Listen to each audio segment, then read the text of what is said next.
Hello and welcome to Research Nuggets. Today we are going to look at how can we combine three columns, first name, second name, and last name, into one column.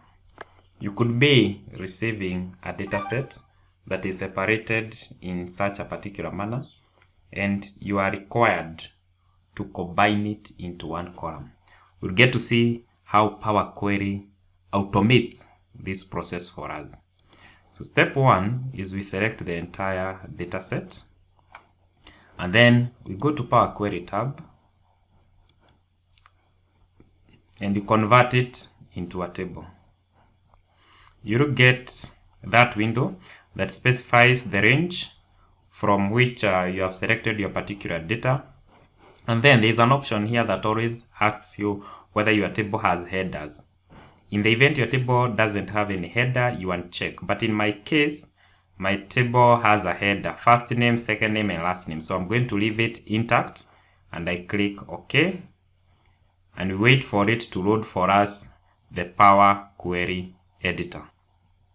Here we are. It has already loaded for us. We can rename our table.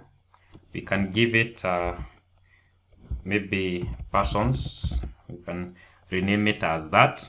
So we have the three columns, the first name, second name, and last name, that we want to combine into one particular column through a concept we refer to as merge. So the first thing we need to do is we select the three columns by holding the control. You select the second one, and then you select the third one.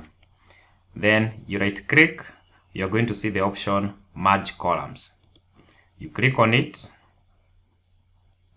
You get the merge column window.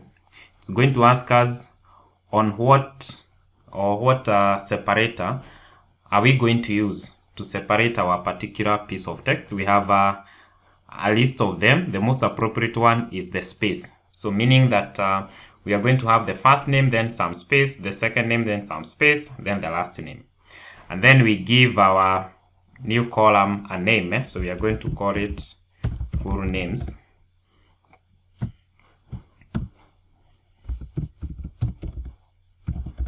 And then we click OK. So automatically you're going to see that we now have one column with all our particular three names now combined and being in one given column. After that, we just need to click close and load to. In the event you want to load in a new worksheet, you can actually select on that. But in this particular case, I just want to load onto the existing worksheet so that you can see the difference. So I will select on existing worksheet, and then I specify where I want to dump my data. Let me just specify that's the place where I want to dump my particular data. And then I click on load, and the data is automatically fed for us. And you can see that the three columns have now been combined into one particular column.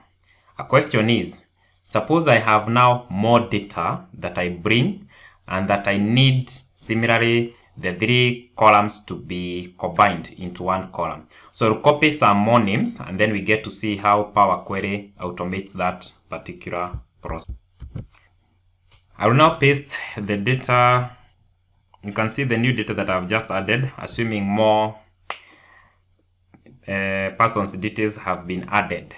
So let's see how Power Query automatically pulls that particular data and combines it into one particular column. So to do that, we just need to go to the Data tab, and then you're going to see Refresh, and you click on Refresh All, and automatically the merging is done for you. Thanks a lot for watching.